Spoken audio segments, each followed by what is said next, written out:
Hola, buenas. En nuestros diálogos de realidad hemos mirado a la historia, a la física para entender el tiempo e incluso a los entes matemáticos en su curiosa consistencia. Ahora, en este solo capítulo, vamos a dirigirnos hacia marcos muy variados, tales como ese espacio de belleza y de a veces no tanta belleza que constituye la poesía, tratando de encontrar lo que la realidad acusa en ella. Vamos también a preguntarnos por nuestros modos de actuar, dando con investigaciones filosóficas o reológicas. E incluso atenderemos a la cuestión de la realidad psicológica humana.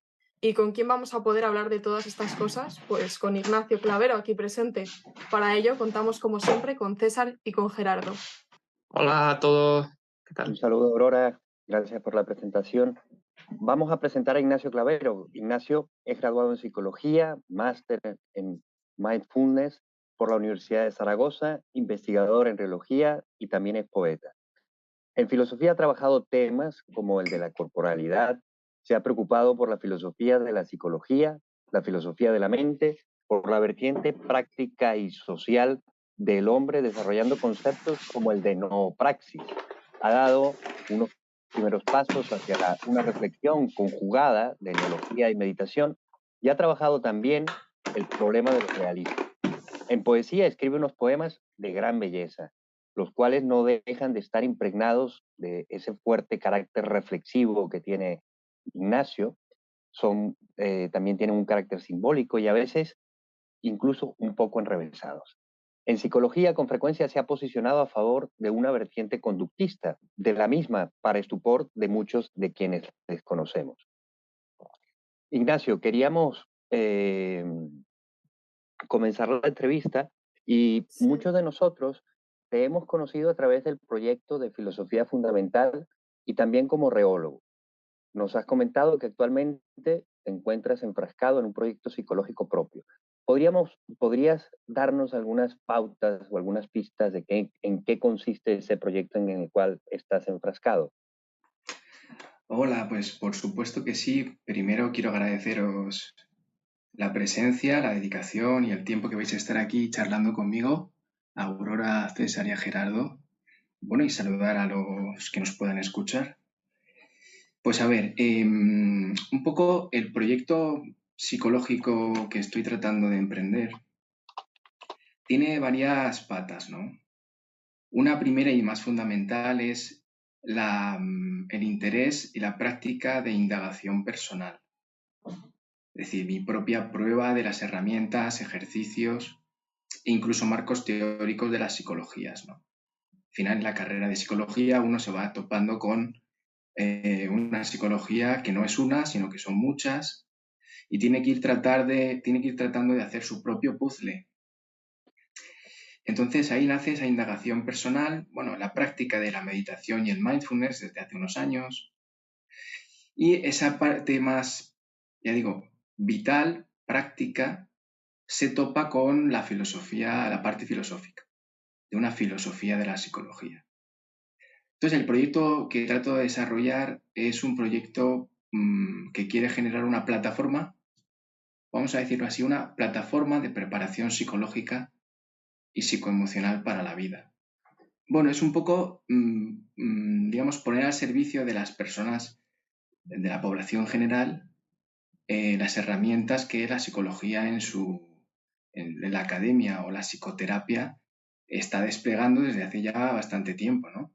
Acercar a cada uno de nosotros esas herramientas de trabajo personal y a la vez darlo dentro de un marco de sentido que no sea restrictivo, sino que te permita hacer una reflexión, pues vamos a decirlo así, casi filosófica sobre tu lugar en el mundo. Podemos decirlo una plataforma de autoconocimiento psicológico, por reducirlo, por reducirlo un poco. Eso en términos de contenido, en términos administrativos, formales, pues probablemente es un proyecto que empezará los próximos meses de forma oficial, online, y bueno, trataremos de desarrollar una serie de cursos, de trabajo personal, seguir un camino, un protocolo que estoy tratando de desarrollar aunando lo que yo considero que es lo esencial de lo que nos aporta hoy la psicología en sus términos prácticos. Por ahí Oye, va un poco. súper interesante lo que nos cuentas y me parece también muy interesante y muy pertinente eso que has dicho que, pues bueno, en el grado de psicología lo que te encuentras son muchas psicologías, muchos marcos teóricos. Quería yo preguntarte de estos marcos teóricos o concepciones, si se quiere, de la psicología, ¿cuáles están manejando más en esta indagación práctica y en esta indagación personal de la psicología? Claro, pues ahí me pides que me defina, Que te mojes, que me moje. que salga aquí los cuchillos. No, Eso pasa es que los traigo sin afilar hoy. mejor, Pero mejor. sí, no, pero es muy interesante porque se podría decir que hay cierta sordera o ignorancia mutua en las psicologías, muy Ujú. parecido a lo que pasa en la filosofía, desgraciadamente también. Em, digamos que si yo digo ahora que mi concepción de la psicología es tal, los que sean cual, pues van a responder a eso en función de su historia personal, ¿no? Y, en fin, vamos a decirlo así, vamos a controlar nuestras reacciones verbales ante lo que voy a decir, porque creo que voy a tratar de explicarme bien. Vamos a ver. Digamos que la concepción de la psicología, tal y como la entiendo yo, es muy sencilla. La psicología es la ciencia del comportamiento. Eso es el árbol, o sea, eso es la perspectiva más general que puedo dar yo aquí. La ciencia del comportamiento. ¿Qué se defina por ciencia? ¿Qué se defina por comportamiento? Pues la verdad es que no voy a entrar ahora ahí porque es un tema muy complejo. Sí diré que el comportamiento yo lo entiendo desde una perspectiva funcional y contextual. ¿De acuerdo? Ujú. Funcional y contextual. En este sentido, pues claro, ahí nos remite casi necesariamente a quien conozca un poco estos términos, vamos como directos al conductismo. Directos al conductismo. Y no se equivocarían, pero eso es el rótulo. Eso es el rótulo. Voy a decirlo de otra forma. Vamos a ver. Creo que es mejor decir que entiendo la psicología como una psicología basada en procesos. ¿En procesos de qué? De aprendizaje. Y así, según procesos de aprendizaje, pues un psicólogo debe poder explicar en función de los procesos, por ejemplo, por qué se produce un insight en la terapia gestáltica, cómo funciona en función de los procesos de aprendizaje el estilo de interacción entre miembros de la familia, en qué consiste la transferencia en el psicoanálisis, etc. Es decir, mi concepción de la psicología es, por la que está abogando ahora bastante gente, no es que me lo haya inventado yo, ni mucho menos, ir de los conceptos a los procesos. Y una vez conocidos los procesos, pues claro, retornar a los conceptos para dar un marco verbal global que dé sentido a esa práctica concreta. Esa es un poco mi concepción de la psicología. Es una psicología basada en procesos, que entiende que trabajamos con el comportamiento y eso es muy amplio, eso no es restrictivo. Hay trabajo con mindfulness, trabajos de exposición conductual, análisis funcional, en fin, compasión. Como veis, pues hay un poco de todo, pero siempre entendido desde los procesos, que yo creo que es lo más relevante aquí. No sé si he respondido a tu pregunta o... Sí, sí, yo me considero respondido y en realidad está genial, ¿no?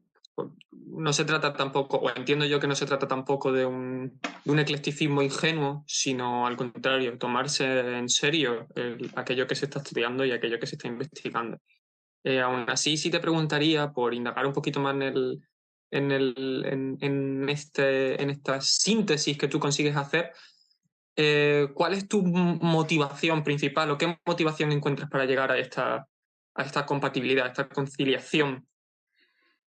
Motivación, pero motivación personal, me preguntas, o motivación en términos teóricos Bueno, de... puede ser una motivación personal, biográfica, pero quizá también podría ser una motivación científica o filosófica, si quieres aprovechar incluso para que nuestros oyentes puedan estar un poquito más cerca de esa parte filosófica de la síntesis que tú consigues hacer. Bueno, digamos que desde cuando a mí me abrió mucho los ojos el contextualismo funcional y lo que ahora se le ha cambiado un poco el rótulo, ya se llama psicología basada en procesos, como digo, de aprendizaje.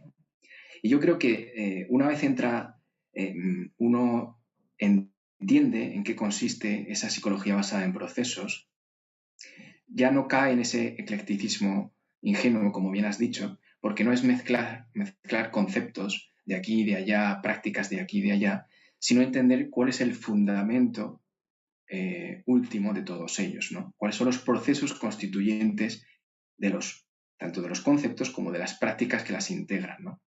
Claro. Así se podría decir que incluso, o sea, desde esta perspectiva, uno no desecha ninguna psicología. O sea, lo especial, digamos que lo especial del conductismo, por ejemplo, es que nos puso de la mano el conocimiento de muchos de estos procesos de aprendizaje. Pero desde esa óptica uno puede asomarse al resto de psicologías para tratar de entenderlas. Y eso es un poco el camino, yo creo. La clave a mí me la dio a entender ese aspecto funcional de lo psicológico con independencia de las formas. O sea, que el pensamiento, que la imaginación, el recuerdo, también tienen una estructura funcional que puede ser analizada, que puede ser estudiada desde el punto de vista de los procesos de aprendizaje allí implicados, con sus peculiaridades, etcétera, etcétera, ¿no? Y a mí también, en concreto, también me ha ayudado mucho a entender el lenguaje como un comportamiento relacional. Eso creo que es una de las claves de los últimos años, iba a decir, pero probablemente las últimas décadas. Que las relaciones entre eventos, que las relaciones verbales que establecemos entre eventos transforman las funciones que tienen esos mismos eventos y nos hacen, por lo tanto, comportarnos de determinada manera en función de esas relaciones establecidas. Eso es increíble. Eso es tremendo, ¿no? Y de ahí también que me interese, por ejemplo, la poesía y cosas que a lo mejor hablamos. Sí, justo retomando esto que has mencionado acerca de la poesía y volviendo a la cuestión personal, estimamos que no deja de ser interesante la compatibilización que realizas, volviendo al tema del sincretismo, a nivel personal y reflexivo de esferas tan diversas como el conductismo y la poesía, por ejemplo. Y también rescatando algo en torno a lo cual ya has escrito, ¿qué afinidad estimas, y para expresarlo frente a todos los oyentes, que hay, por ejemplo, entre nología y meditación? Muy buena pregunta. Bueno, tengo escrita una primera parte, una primera nota de realidad que aparece en la web de Filosofía Fundamental, dedicada a la relación entre enología y meditación. Es cierto que se ha detenido un poco esa investigación porque me he metido de lleno en este otro proyecto. En su momento lo que me interesó es tratar de ver si todas las tesis de Zubiri, de la enología, como la inteligencia que aprende realidad, ¿no? La inteligencia humana es aquella que aprende realidad. Si esto podía conectarse con las expresiones que se utilizaban en los ámbitos de la meditación y del mindfulness, porque allí se habla de un estar presente ante la realidad de las cosas, un contactar de forma directa con las cosas. Y bueno, a mí me parecía que había como, por lo menos, ciertas coordinaciones semánticas o ciertas conexiones que se podían indagar entre noología y meditación. Ya te digo, quedó un poco detenido, no en absoluto olvidado, pero tampoco me encuentro ahora con las herramientas como para... Me parece una tarea difícil que hay que investigar más y que está abierta. Invito a quien quiera por lo menos asomarse a esa pequeña indagación que hice, que vaya a la web de Filosofía Fundamental. Pero no me encuentro en condiciones tampoco de responder con rotundidad, porque la enología también es un área complicada, como sabéis. Pues muchas gracias, Ignacio. Qué interesante, ¿no? La psicología como la ciencia que estudia la conducta entendida como procesos en ese contexto funcional. En esta línea, figúrate, ¿consideras que podemos estar perdiéndonos reflexiones, por ejemplo, que vienen de todo ese pensamiento oriental o que incluso pueden estar pujantes en la filosofía, incluso en la psicología, porque quizás muchas veces nos aferramos simplemente a lo que tú decías antes de pues, la idea de un concepto cerrado o solo de un estilo o de una escuela? eh, ¿Qué nos puedes decir en ese sentido? La respuesta directa y más clara es que sí, que nos estamos perdiendo, yo creo que precisamente porque nos queremos ahorrar el ejercicio de traducción, por decirlo así. Y esto no quiere decir que todo valga. Vamos a intentar eh, reconvertir todo lo que hay escrito para darle consistencia, ¿no? Habrá textos, habrá formas que no tengan por donde, digamos, no tengan néctar que extraer, pero yo creo que hay muchos textos que sí. Por ejemplo, yo no solo orientales, que es lo que con más fuerza se está rescatando ahora, ¿no? Yo en el máster de Mindfulness, eso admite claramente que bebe directamente de la tradición budista. Y tú te encuentras gran cantidad de textos y muchos profesores, muchos ponentes que aparecen por allí, pues son budistas.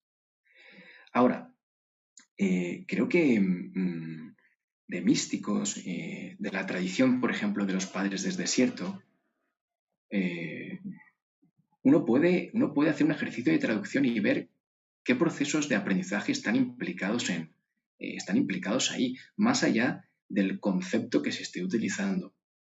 Por ejemplo, Evagrio, estoy pensando en el monje Evagrio Póntico, habla de los logismoi y de enfrentarse. Pon un portero en la puerta de tu corazón y si viene un pensamiento, dile, ¿eres de los enemigos o eres de los amigos? ¿No? Y si eres de los enemigos, no lo dejes entrar. Todo esto que es muy bonito desde el punto de vista poético, em, vamos, se puede entender desde el punto de vista psicológico, tiene un sentido y tiene una traducción. Me acuerdo, me gusta a mí mucho un cuadro que hay de las tentaciones de San Antonio, que está así como, está flotando cogido alrededor con un montón de demonios, con alas, así. Y bueno, tú coges ese cuadro de las tentaciones de San Antonio, puedes buscarlo en internet, y luego, acto seguido, abres otra pestaña y buscas en Google trabajo de exposición a las fobias.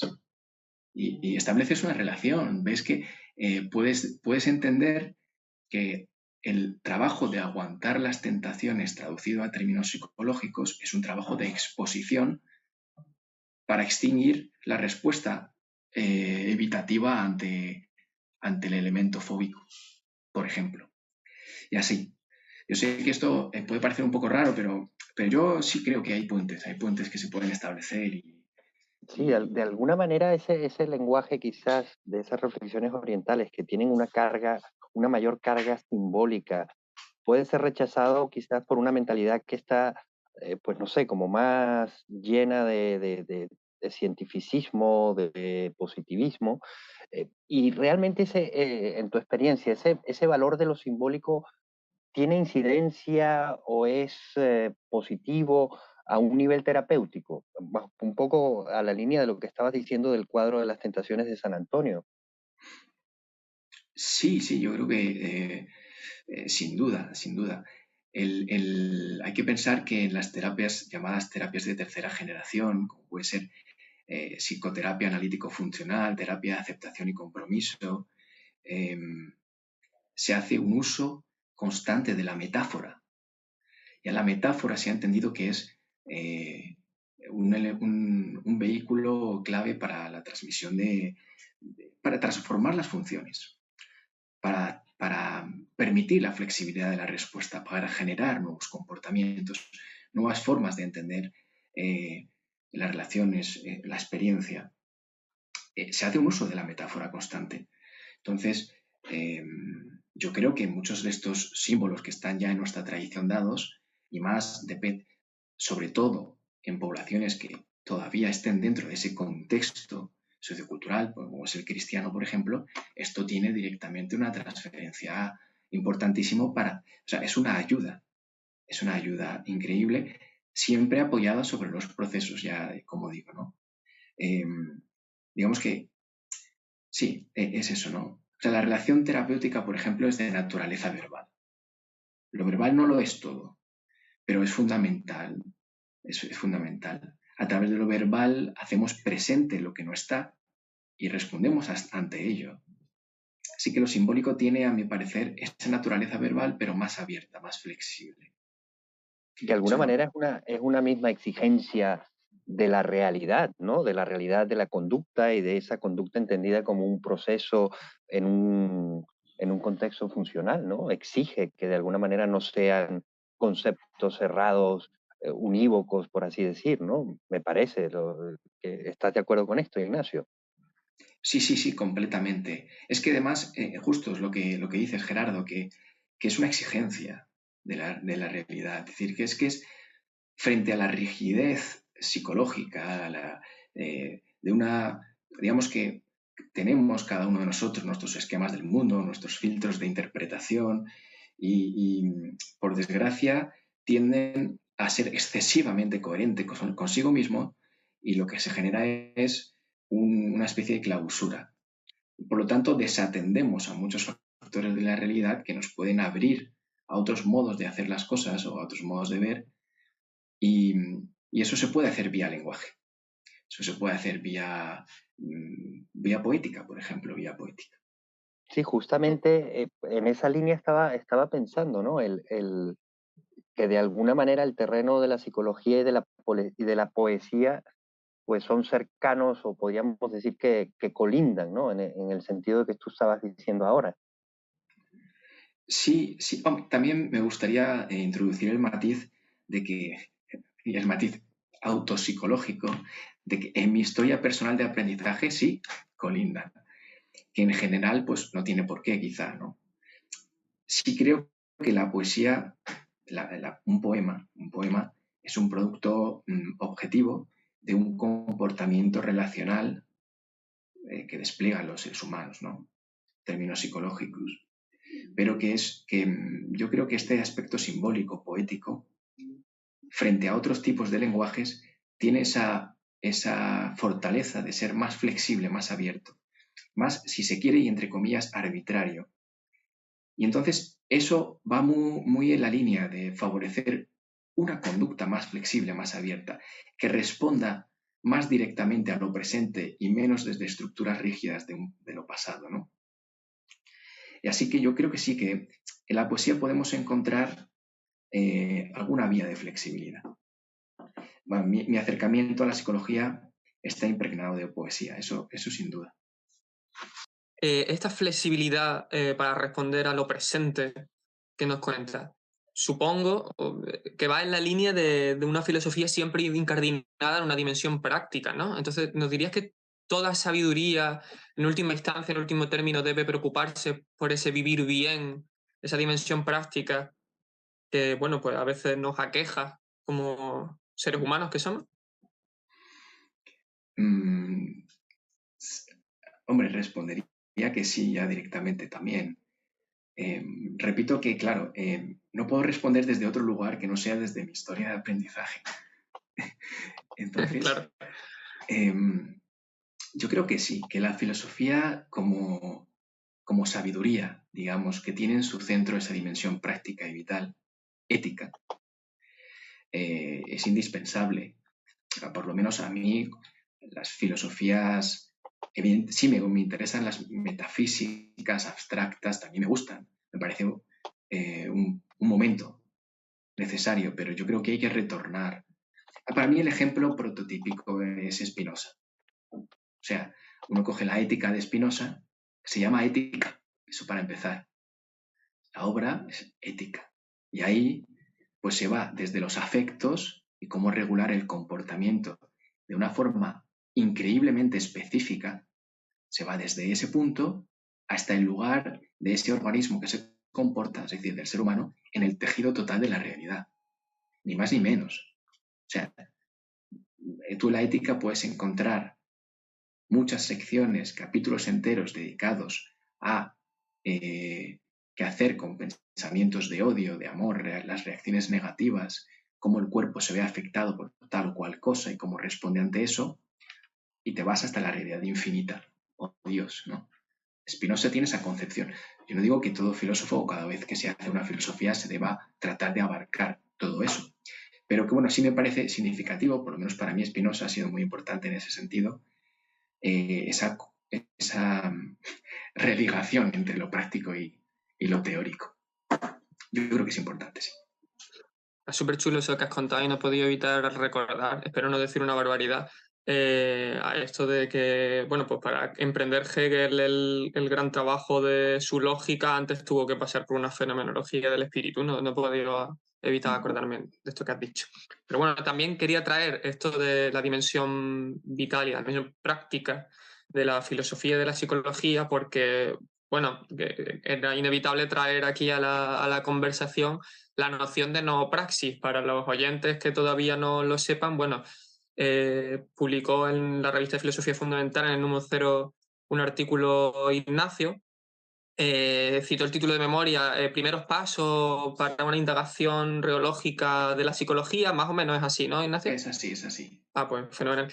Y ahí hablabas por primera vez, creo que era por primera vez, de una noción que tú propones, que es lo no práctico. Y ya no práctico y no praxis se ha convertido en un término de uso común en los círculos reológicos. Para tu pesar o para tu bien, ya nos lo dirá, pero ya ha habido una apropiación del término de lo no práctico, la no praxis, para referirnos un poco a la realidad humana que tiene presente ese no heredado de la analogía de Zubiri, pero con más hincapié en lo práctico. Entonces, pues te pediría que nos hablases un poquito de esta idea, de cómo te surgió, qué quisiste transmitir e incluso si te quieres mojar, si la estamos recogiendo o no adecuadamente nosotros en el círculo de la reología. Pues vamos a ver. Yo te podría devolver la pregunta y pedirte a ti, por ejemplo, que digas pues, cómo la usas y por qué la usas. Pero no lo voy a hacer, no lo voy a hacer. Claro, pero hoy aquí la víctima eres tú, o sea que... Sí. Yo también puedo decir que no, que era una broma. Yo lo que quería era incitaros al quietismo molinense. Por eso es lo de no praxis, quietismo. Ah, claro. Es que, bueno, es una muy mala broma. Pero vamos a ver. Claro, cuando uno se asoma a la concepción de la inteligencia sentiente de Zubiri, y por lo tanto a su noología, pues bueno, cuando yo me asomé tuve impresiones contradictorias porque se hacía mucho énfasis explícito en la importancia de lo sentiente, pero no parecía desplegarse un fundamento de dónde está el cuerpo ahí. Y ese cuerpo, que es un cuerpo que nace en un momento histórico y que nace en un contexto socioverbal y que nace en un mundo rodeado de cosas, de objetos con los que tiene que interactuar constantemente, etc. Entonces, a mí me surgió un poco esa idea de noopraxis para tratar de añadir a esa idea noológica de Zubiri de la aprehensión intelectiva de lo real la dimensión corporal, práctica, esta funcional de la que hablábamos y situada, que entendiera lo sentiente y lo intelectivo como una estructura dinámica que se desarrolla, digamos, en un aprendizaje instituido con cosas, con lenguaje, etc. Estaba un poco por detrás funcionando la idea de Vygotsky de que las funciones intelectivas superiores se desarrollan solo por la mediación de elementos objetivos, es decir, de operar con cosas, con palabras, etc. Necesitas esos elementos, ¿no? Entonces yo quería introducirle, no sé si vino mal, pero introducirle a la idea noológica de Zubiri, que me parecía demasiado pasiva y demasiado contemplativa, la dimensión experiencial funcional, de que aquí hay un organismo comportándose que despliega su inteligencia con cosas y que esa inteligencia está sometida a la funcionalidad del comportamiento, no puede esquivarla. Y entonces quedará seleccionado quedará seleccionado un registro de conducta, quedarán registrados unas formas perceptivas y no otras. En fin, este tipo de cosas, ¿no? No sé si viene mal. Creo que puede ser una idea fértil. Creo que puede ser una idea fértil. Y de hecho, me parece, vamos, en ti, César, he leído cosas bastante interesantes sobre la nanopraxis, y ya que más o menos orientada a tus trabajos sobre salud y la enfermedad, el problema de la enfermedad y todo eso. Yo tendría que seguir indagando en ella, pero me parece que nació con cierta capacidad. No sé, eso te puedo decir. Ignacio, A mí me gusta mucho, desde luego. Perdona, Aurora, que te interrumpí. Nada. No, yo era ya para cambiar de tema, volviendo al tema de la poesía, y con eso también aprovechamos para regresar al tema que principalmente nos preocupa en este programa, que es el tema de la realidad. ¿Podrías decirnos cómo se integra o qué papel juega la poesía en esta reflexión sobre la realidad? ¿Qué de realidad en la poesía? Si mira la realidad, si ella misma es una realidad con todas las cosas que aquello implica. Qué buena. Es complejo. Bueno, todo es complejo, ¿eh? Esto hay que tomarlo con pinzas, pero a ver, diría que por un lado, quizá alguno de los conceptos que hemos ido utilizando tendríamos que haberlo definido. Yo mismo tendría que haberlo definido antes. Como noología, qué entiendo por realidad, etcétera, qué entendemos aquí por realidad. Pero bueno, vamos a intentar que el contexto sea un poco el que establezca esas definiciones. Pero bueno, por un lado, a su nivel, en su dimensión, hay la misma realidad en la poesía que en la piedra. Para mí. La poesía, como la piedra, no es una fantasmagoría, vamos. O lo que se le contraponga a realidad, no sé. Una apariencia para algunos, ¿no? No sé cuál es el marco de oposición que se da entre realidad y lo que no es realidad, no sabría establecerlo, pero una fantasmagoría no es realidad. Ahora, lo suyo es averiguar qué tipo, qué modo o en qué orden de realidad la poesía está funcionando, para no confundir unos con otros, eso creo yo. Yo diría que la poesía realiza relaciones verbales e imaginales que lo que hace es presente al lector una atmósfera simbólica, ¿no? De presente. Y todo eso es realidad. Ahora, claro, los humanos somos dados a confundir órdenes de realidad. Por ejemplo, esto es una de las... piénsese en los primeros momentos de la aparición del lenguaje. Era muy funcional que cuando se diera una señal de tigre, esa señal evocara y nos hiciera responder como si estuviéramos ante la presencia del tigre. Tiene sentido. Ahora, hoy, la palabra tigre puede seguir evocando eso.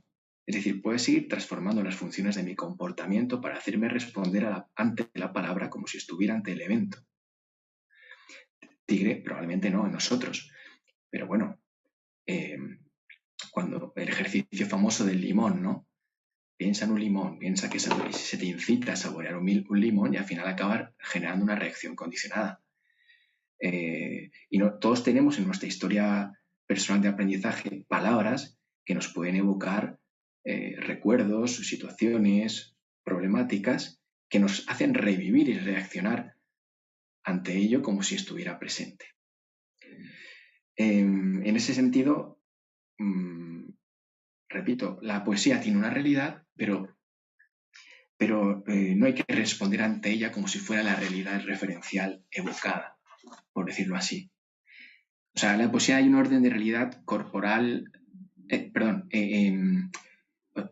el orden corporal de los referentes, por ejemplo, si se habla de piedra, la flor, el mar, la primavera, todas estas cosas, en la poesía se se recrean verbalmente.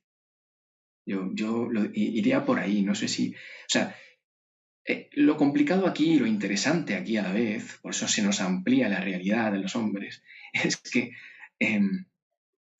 si uno tiene cierta historia de lectura de poemas, probablemente las flores, la primavera, la luna o el mar ya estén penetradas de poesía cuando perceptivamente las vea. Hay se puede producir perfectamente una envoltura de esa realidad poética a la realidad corporal, referencial. Y bueno, eso es muy interesante investigarlo y ahí hay mucho potencial de transformación y no sé. Son relaciones complejas de ida y vuelta. Siento si no he sido del todo claro. Bueno, Nacho, entonces, ¿podrías envolver nuestro programa poéticamente con un poema propio? Puedo tratar de envolveros. No sé si el manto de mi poema tendrá la extensión suficiente. Entonces, ¿queréis que os lea un poema mío? Venga, sí. Sí, por nosotros genial. Sí.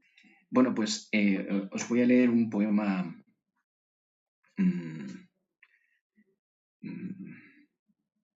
Vale. Tengo un poema basado en un verso que para mí es muy importante. Me parece un verso precioso de Ibn Arabi, el místico murciano. Fijaos, os invito ya a aprovechar que este propio verso se puede considerar el culmen de la flexibilidad psicológica, de ese amplio rango, de esa amplitud del rango de respuestas, ¿no? Y el verso es, lo conoceréis seguro, capaz de todas las formas mi corazón se ha tornado. Ese verso de Ibn Arabi es una preciosidad, pero sáquenlo del contexto poético y llévenselo a terapia o a la psicología en general y verán qué potencia, ¿no? Capaz de todas las formas mi corazón se ha tornado. Bueno, pues inspirado en este verso, os dejo aquí un poema mío. La luz está dormida. Junto al agua espera que el latido de tus ojos despedace la cerebral ciudad del engaño. Que por tu arteria el pulso de huracanes y lagos calmos rompan en ti al hombre, engendrando ese amor que susurran los limos. Amor amante de la noche que no dejamos morir. Naciente fuego, manado del agua, que sangra en lo incorpóreo. Haz por fin del corazón visor, magma informe que contiene el todo. Genial, Ignacio. Muchas gracias por el poema. Precioso, por cierto. Gracias a vosotros. Muchas gracias, Ignacio. Sin duda la poesía muchas veces nos presenta la misma realidad, pero como nueva, ¿no? Como de una manera inédita, ¿no? En esta línea, creo que de la conversación, que ha sido muy interesante, van quedando muchas cuestiones abiertas para futuras conversaciones, Ignacio, así que te tendremos que volver a molestar. Así que vamos a pasar, ahora que ya vamos consumiendo el tiempo disponible, a dejar a que nuestra audiencia pueda hacernos alguna pregunta. Efectivamente, como ya veníamos haciendo desde el programa anterior, pues llega aquí a un espacio dedicado a aquellas preguntas o cuestiones que queráis dejarnos vosotros, cuando digo vosotros, los oyentes, la audiencia, preguntas que aborden estos temas que se van tratando en las entrevistas, en las conversaciones. Bueno, recordad en cualquier caso que estos mensajes, estas preguntas, nos las podéis hacer llegar o bien a través de nuestras redes sociales, sea texto escrito o sea audio. Tenemos Twitter, tenemos Facebook, tenemos Instagram. O también os la podéis hacer llegar empleando el enlace que viene con la descripción del programa. Bueno, hoy tenemos una pregunta de Bea, que es una amiga de Aurora, y me chivan además que es una gran escritora. Yo confieso que todavía no he leído nada suyo, pero confío plenamente en el chivatazo. Y bueno, se puede oír en este audio que vamos a reproducir. Vamos a ello. Hola, redes de la red, soy Bea y tengo una duda para vosotros. La literatura parte de las emociones e intenta comprender la realidad representándola, por ejemplo, en poesía a través de símbolos y de imágenes, o en narrativa a través de ciertos personajes o de los acontecimientos que se suceden. Sin entrar en la ciencia ficción, mi pregunta es si es posible, y en caso afirmativo, en qué medida, pueden las emociones y eventos que inspiran una historia, ya sea en lírica o en prosa, anticipar la realidad y descubrir a los lectores una realidad futura que todavía no ha madurado o no se ha formulado en sus mentes. Gracias. Bueno, es una cuestión muy chunga, bastante chunga. Esta vez no contamos con una respuesta preparada de ningún colega, como sucedió con la pregunta por ejemplo, con la pregunta del tiempo. Así que voy a dejar que sea directamente Nacho el que se moje desde el principio. El marrón para mí, claro. Muy bien, muy bien. El marrón para ti, completamente, sí. Bueno, seguramente Bea pueda responderla mejor que yo, pero es una pregunta muy, muy interesante para debatirla en un programa dedicado a eso. Parece que su preocupación principal es si la literatura puede anticipar cierta realidad futura. Si en la literatura puede aparecer, ¿no? Construida esa realidad que después se da en el futuro. Sí, no lo sé, no sabría decir con rotundidad, pero sí me parece interesante hacer énfasis en que en un poema, en una novela, ya se está constituyendo realidad. Ya hay un más de la realidad ahí funcionando. Que se produzca un relato de unos acontecimientos que después, en el futuro, se produzcan de una forma parecida, tal y como el relato lo había prefijado, es algo ajeno a mi modo de ver a la literatura. Lo importante es que en los textos, en ese comportamiento relacional, en ese establecimiento de relaciones y estructuras nuevas a través de símbolos, palabras, imágenes, ahí pueden nacer constantemente realidades en su orden de realidad, pero realidades que además pueden tener un influjo sobre nuestro comportamiento, evidentemente, y generar, bueno, pues no lo hemos visto a lo largo de la historia, ¿no? Cómo los libros la lectura simplemente de libros han condicionado y han hecho comportarnos de determinada manera, han generado caídas de imperios, en fin, multitud de cosas. No tiene un poder preciosísimo la palabra y también la conversación, como estamos manteniendo aquí nosotros, ¿no? No hay que ir solo al texto escrito. Yo creo que la conversación, esto lo vi hace tiempo, es muy interesante. También tiene ese poder transformador y generador de realidad. O sea que sí, a mi modo de ver, sí. Vamos, eso es lo que puedo reflexionar en torno a la pregunta de Bea. Y bueno, si queréis vosotros que estéis muy calladitos, aunque sé que sois los que preguntáis, podéis comentar algo al respecto. Sí, Bueno, por mi parte yo, perdona Gerardo, es que yo no quiero dejar escapar la oportunidad de recordar un artículo que tenemos también en la revista, en el número 1, de Sheila López, a partir de una ponencia suya en el primer Congreso de Filosofía Fundamental, en el que pues, hablaba del carácter emancipador del arte en general, aunque es verdad que ella se centraba en artes más visuales, pero el carácter emancipador y realizador del arte cuando prescinde de esa tendencia estrictamente imitativa y lo que hace es abrir nuevas formas, abrir nuevas posibilidades, e incluso se podría convertir en base de avance político, ¿no? Entonces, pues, me he acordado y no quería perder la oportunidad de comentar la exposición y el artículo de Sheila. Sí, gracias por recordar ese artículo, porque realmente es interesante y tiene que ver con lo que estábamos hablando, ¿no? Muy interesante lo que nos decía Ignacio también y muy interesante la pregunta, la verdad. Pero sin duda,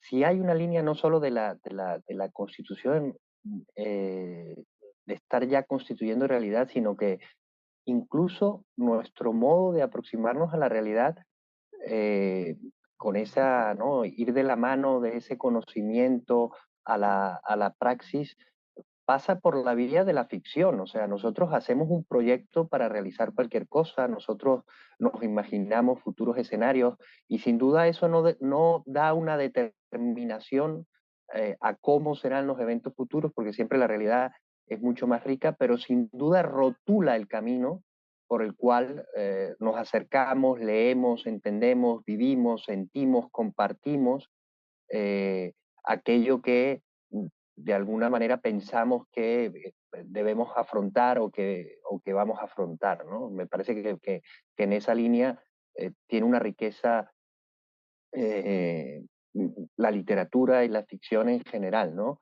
Recuerdo que incluso como en las épocas históricas eh, todo ese conjunto de la cultura de alguna manera marca una especie de líneas de valoración o marca una especie de hábitos para juzgar la realidad, ¿no?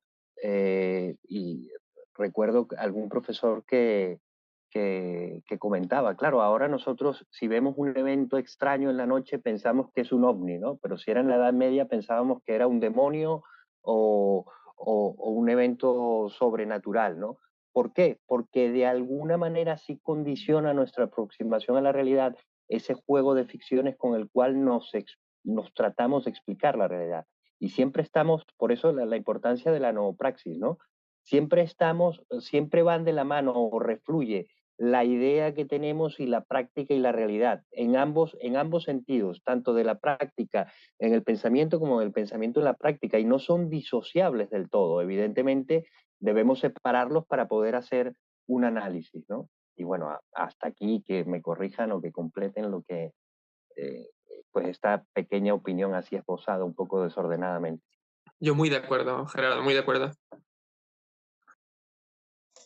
Sí, sí, yo de acuerdo con vosotros y nada más que añadir. Así que si alguien no tiene algún alegato más final en torno a todos estos temas que han salido en el capítulo. Sí, bueno, yo también estoy muy de acuerdo con lo que ha dicho Gerardo, y con lo que ha dicho César, y me parecen apuntes muy pertinentes, muy precisos y de un campo muy bonito. Esto hay que estudiarlo y esto hay que seguir ahí porque y se sube más gente y hay que estudiar estas cosas porque son de una belleza increíble y además que tienen una repercusión práctica de lo más inmediata. Yo quiero aprovechar para decir dos cosas que creo que son interesantes. Uno, hay un texto por ahí de Ortega y Gasset en el que habla de, lo dice a su modo, pero yo creo que más o menos es razonable, que es que dice, la poesía lo que se hace es crear un objeto estético que no estaba antes. Y entonces uno conjuga dos cosas y de repente pone al lado de la tiniebla, pone tiniebla luminosa, y eso no estaba, antes no estaba dado. Y ahora aparece, y aparece la tiniebla luminosa. ¿Y qué es eso? ¿Y ahora qué influencia tiene sobre nosotros? ¿Cómo nos condiciona, como decía Gerardo, a establecer nuevas relaciones entre las cosas, entre los eventos? Bueno, pues es bellísimo y esa es la amplitud de nuestra inteligencia, por decirlo con este término zubiriano, ¿no? Eso por parte de Ortega, que es claro, como suele ser Ortega. Y otra cosa que ya rápidamente quería decir es que los conceptos y las palabras, a través de la literatura nos llegan conceptos y palabras, evidentemente, funcionan para los seres humanos como reforzadores simbólicos, en muchos casos. Entonces, uno puede, en función de un concepto que valora, determinar su conducta en el tiempo, a pesar de recibir constantemente de la experiencia directa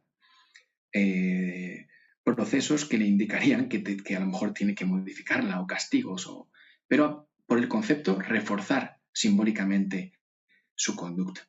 Y eso me parece muy interesante, como puede hacer, por ejemplo, por poner un ejemplo que se me ocurre ahora, una persona que empieza a meditar, lo que se encuentra es un caos absoluto. Es dificilísimo meditar. pero se mantiene o se puede mantener meditando a pesar de tener una experiencia no plenamente gratificante al principio de una paz absoluta, porque tiene la paz absoluta o lo que tenga esa persona, la serenidad, la sabiduría o el nirvana, lo tiene como un reforzador simbólico que le permite mantenerse ahí. Ese es otro aspecto del lenguaje a tener en cuenta que me parece muy interesante. Sí, Nacho, los clásicos hablaban de la función catártica del arte, ¿no? Y en Grecia específicamente del teatro. Y es verdad que muchas veces la literatura en esa línea de los reforzadores, ¿no? La literatura, la poesía, las canciones mismas, nos prestan palabras para expresar lo que vivimos o para entender aquello que estamos experimentando, ¿no? Me parece que va en la línea de lo que comentabas, ¿no? Muy interesante, Nacho, gracias. Perdón, total. O sea, nos prestan palabras para expresar lo que vivimos e incluso añadiría, nos prestan palabras para vivir lo que expresamos. Esa es la esa es la ida y la vuelta del lenguaje. Y eso es, también por eso hay que uno educarse, digamos, en discriminar cuando puede darle crédito a la palabra y cuando tiene que dejar esa palabra un poco a distancia y no permitirle que domine su vida. Pero sí, total, es muy, muy, muy interesante eso. Bueno, pues muchas gracias a César, a Gerardo y a nuestro invitado de hoy. Pero lo más importante, muchas gracias a vosotros por vuestra escucha. Otro mes más, nos vemos en un próximo capítulo. Gracias, hasta luego, un abrazo. Muchísimas gracias. Muchas Un gracias. abrazo.